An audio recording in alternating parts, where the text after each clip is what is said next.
स्वागत है आप सभी का। आप देख रहे हैं उत्तराखंड न्यूज। मैं हूं माधवी पांडे आपके साथ। धामी सरकार की आज अहम कैबिनेट बैठक होने वाली है। आपको बता दें कि इस बैठक में नई आबकारी नीति पर लग सकती है मुहर। वहीं व्यवस्था और शिक्षा के साथ साथ वन विभाग के विषयों पर बैठक में चर्चा हो सकती है। आपको बता दें कि धामी सरकार की आज अहम बैठक होने वाली है और इस बैठक में नई आबकारी नीतियों पर मुहर लग सकती है।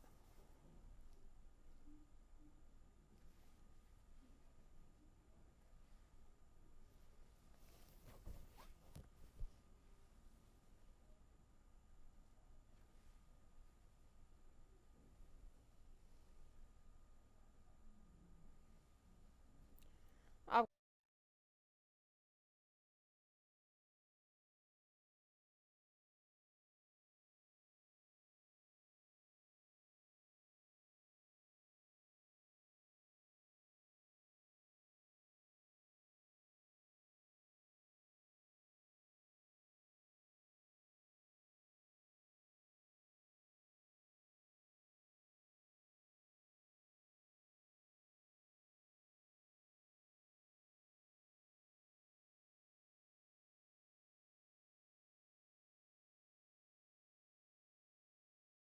बैठक में शामिल होने जा रहे हैं और आज कैबिनेट की अहम बैठक होने वाली है।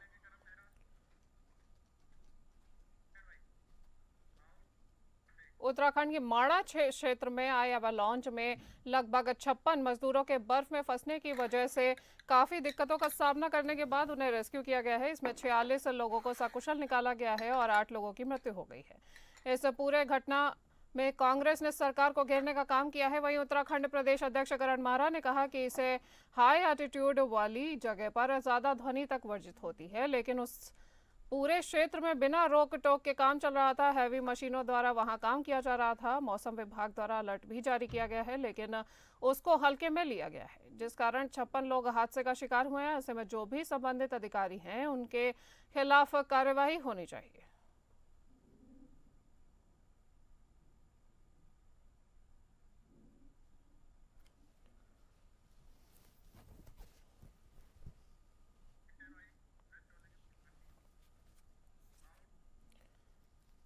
पुलिस लाइन देहरादून में आरक्षी नागरिक पुलिस पीएससी और आईआरबी भर्ती के लिए शारीरिक दक्षता परीक्षा आयोजित की जा रही है। इस शारीरिक परीक्षा के दौरान वरिष्ठ पुलिस अधीक्षक देहरादून द्वारा भर्ती प्रक्रिया का जायजा लिया गया।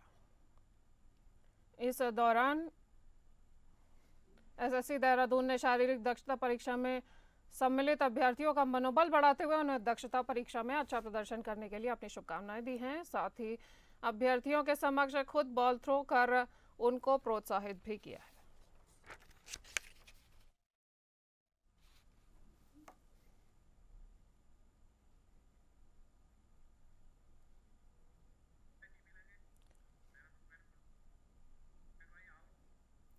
वन मंत्री सुबोध उनियाल ने सख्त लहजे में अधिकारियों को चिताया है कि कोई भी अधिकारी, अगर वह चाहे वह कितना भी बड़ा अधिकारी हो, वो विभागीय योजनाओं में लापरवाही बरतेगा या किसी भी घपले घोटाले में उनकी संलिप्तता पाई जाएगी तो उनको कतई बख्शा नहीं जाएगा।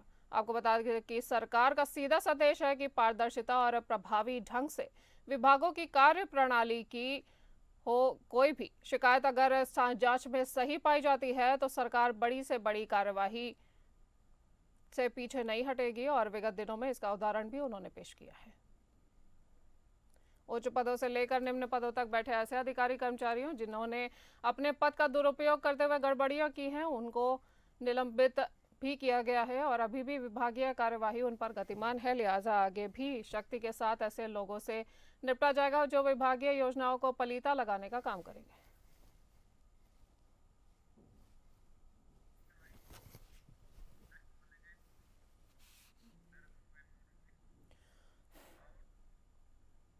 फायर सीजन की शुरुआत होने वाली है। वहीं पर उत्तराखंड के पहाड़ी क्षेत्रों में आगजनी की घटना भी सामने आती है।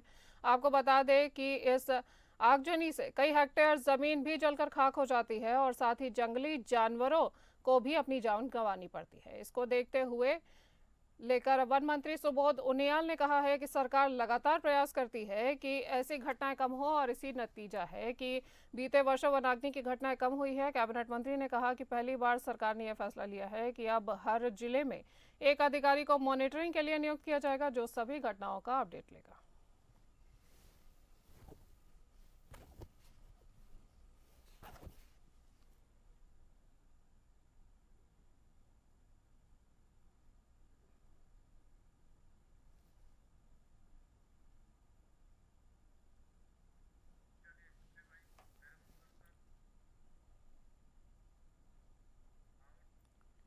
विकासनगर में अवैध मदरसों पर सरकार की ताबड़तोड़ कार्यवाही जारी है। आपको बता दें कि मार्टीडेल हर्बर्टपुर कुंजा में प्रशासन की संयुक्त कार्यवाही में आज 5 अवैध मदरसों को सीज किया गया है। सरकार की इस कार्यवाही से अवैध मदरसा संचालकों के बीच हड़कंप मचा हुआ है, लिहाजा विरोध भी शुरू हो गया है।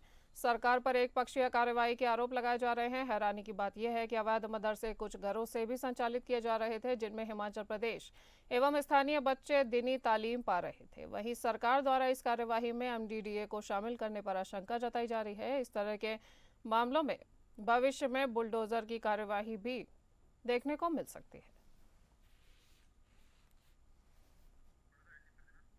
आपको बता दें कि अवैध मदरसों पर अब सरकार की कार्यवाही जारी हो गई है और लिहाजा इसका विरोध भी शुरू हो गया है। सरकार पर एक पक्षीय कार्यवाही के आरोप लगाए जा रहे हैं। हैरानी की बात जो सामने आ रही है वो ये है कि अवैध मदरसे कुछ घरों से भी संचालित किए जा रहे थे जिनमें हिमाचल प्रदेश एवं स्थानीय बच्चे दीनी तालीम पा रहे थे। वहीं सरकार द्वारा इस कार्यवाही में एमडीडीए को शामिल करने पर आशंका जताई जा रही है कि इस तरह के मामलों में भविष्य में बुलडोजर की कार्यवाही भी देखने को मिल सकती है।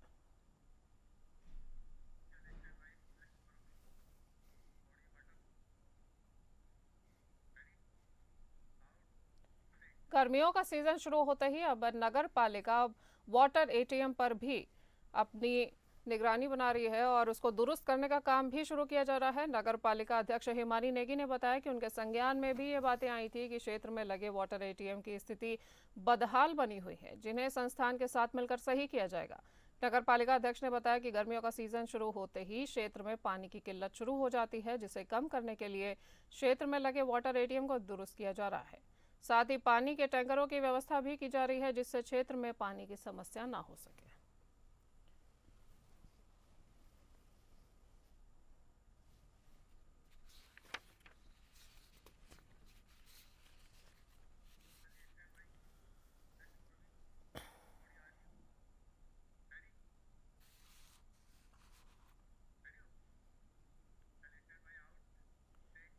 परिवहन विभाग पौड़ी अब तेजी के साथ काम करता हुआ नजर आ रहा है। आपको बता दें कि विभाग के ऑफिस कार्य जहां कंप्यूटराइज्ड हो चुके हैं वहीं अब विभाग के आवेदकों को ड्राइविंग लाइसेंस चुटकियों में मिल जाएगा। इतना ही नहीं, वाहनों की फिटनेस भी मिनटों में हो जाएगी। इसके लिए परिवहन विभाग पौड़ी के परसुंडा खाल में ऑटोमेटेड ड्राइविंग टेस्टिंग ट्रैक और ऑटोमेटेड फिटनेस सेंटर बनाने जा रहे हैं। जिला प्रशासन पौड़ी ने परिवहन विभाग को सेंटर निर्माण के लिए 1.24 हेक्टेयर भूमि हस्तांतरित कर दी है। विभाग ने 18.12 करोड़ की लागत से तैयार होने वाले सेंटर की डीपीआर तैयार कर स्वीकृति के लिए शासन को भेजा है।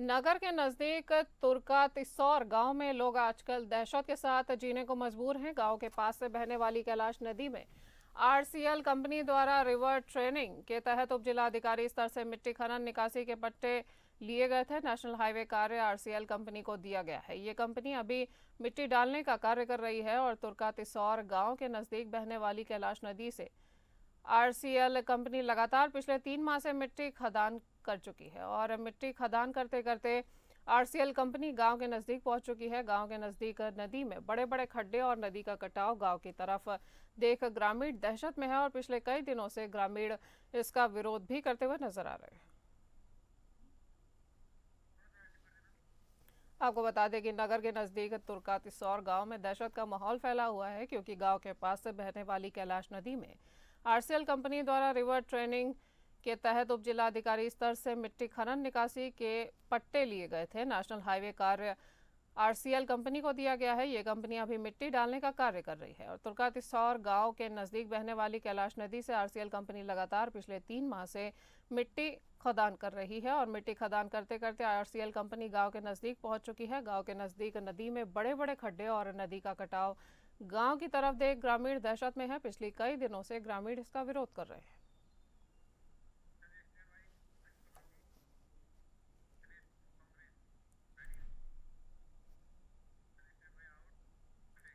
उत्तराखंड के पूर्व कैबिनेट मंत्री तिलकराज बेहड़ ने कांग्रेस कार्यकर्ता और पत्रकारों से बातचीत करते हुए कहा कि धामी सरकार में पुलिस के अत्याचार बढ़ रहे हैं और सरकार जिस प्रकार से पुलिस को दुरुपयोग कर रही है, पुलिस को आगे कांग्रेस कार्यकर्ताओं को टारगेट किया जा रहा है कि इच्छा हो या दिनेशपुर या गदरपुर, पूरे उत्तर प्रदेश उत्तराखंड में पुलिस के माध्यम से कार्यकर्ताओं पर दबाव बनाया जा रहा है, उन्हें जेल भेजे जा रहे हैं। इसके विरुद्ध आगामी 6 तारीख को रुद्रपुर में आंदोलन किया जाएगा, जिसमें पूर्व मुख्यमंत्री समेत हमारे नेता मौजूद रहेंगे। दिनेशपुर स्थित कांग्रेस कार्यालय में ब्लॉक के तमाम कांग्रेसी कार्यकर्ताओं के साथ बैठक में बेहड़ ने पुलिस को उत्तराखंड प्रदेश सरकार का एजेंट बताया।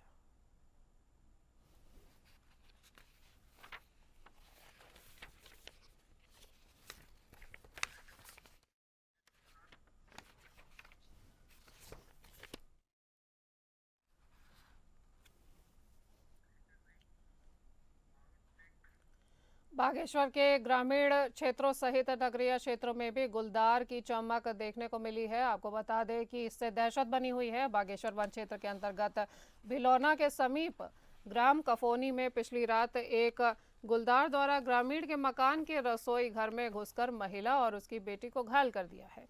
मकान में रह रहे अन्य सदस्यों ने बमुश्किल महिला और बेटी को गुलदार के चंगुल से मुक्त कराया है। कमरे से बाहर जाने की फिराक में गुलदार घर के बाहर बने चूल्हे में फंस गया और सूचना पाकर मौके पर पहुंची वन विभाग की टीम ने गुलदार को रेस्क्यू कर लिया है। घायल महिला को जिला अस्पताल बागेश्वर में भर्ती किया गया है।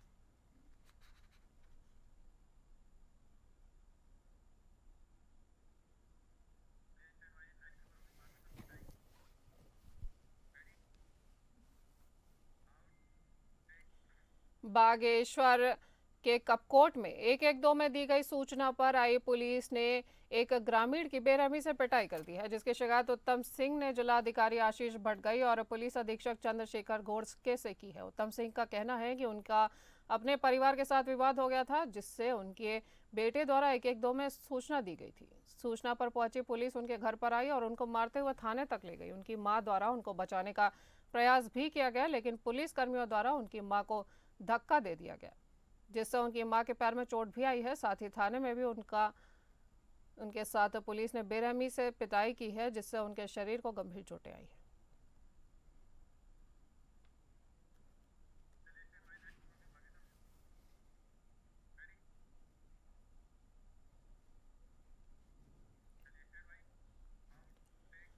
उत्तराखंड के बागेश्वर में सड़क को दोबारा बनाने की मांग की जा रही है। आपको बता दें कि उत्तराखंड के पहाड़ी जिले बागेश्वर के कपकोट क्षेत्र में हो रहे विकास कार्यों में भ्रष्टाचार पैर पसार चुका है और पहाड़ में विकास का आलम यह है कि काफली कमेड़ा के ग्रामीण खुद चूंकि सड़क को बनवाने की मांग को लेकर 13 दिनों से अपने ग्राम पंचायत क्षेत्र में आंदोलन कर रहे हैं और हिमालय की तलहटी में बसे गांव काफली कमेड़ा के आंदोलित ग्रामीणों से कपकोट प्रशासन के कई दौर की वार्ता विफल हो चुकी है। आंदोलित ग्रामीण प्रशासन के कोरे आश्वासन मनाने को तैयार नहीं है। पहाड़ में वास्तविक विकास की मांग को लेकर ग्रामीणों का आंदोलन लगातार बढ़ रहा है। आंदोलन को बढ़ता देख कपकोट क्षेत्र के पूर्व विधायक ललित फरसवाण ने भी आंदोलित ग्रामीणों को समर्थन देते हुए ग्रामीण महिलाओं को क्षेत्र की लोकल भाषा में आंदोलन को तेजी लाने का ढांढस बंधा है।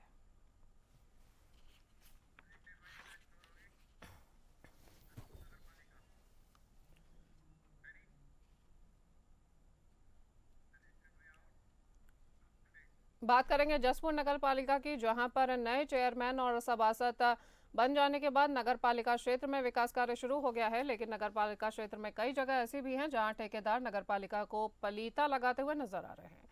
कुछ ऐसा ही नज़ारा जसपुर के वार्ड नंबर 16 का है, जहां रास्ते पर नारे पर लगाए गए जाल को कुछ ही दिन हुए हैं, लेकिन जाल बदहाल हालत में मिला है। तो वहीं वार्ड नंबर 3 में रास्ते में निर्माण कार्य चल रहा है। इस पूरे मामले पर अधिशासी अधिकारी नगर पालिका जसपुर शाहिद अली ने बताया कि अभी नगर पालिका को किसी ठेकेदार के विरुद्ध कार्यवाही की शिकायत प्राप्त नहीं हुई है, लेकिन अगर कोई शिकायत प्राप्त होती है तो ये ठेकेदार मानकों के विपरीत कार्य करते हैं तो उसकी जांच नियमानुसार कर कार्यवाही की जाएगी।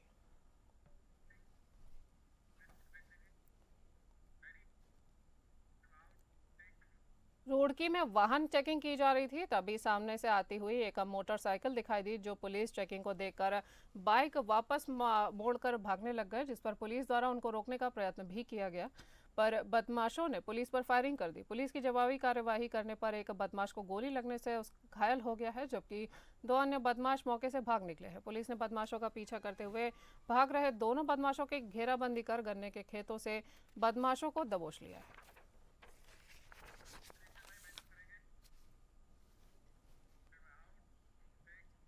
इस बुलेटिन में इतना ही। नमस्कार।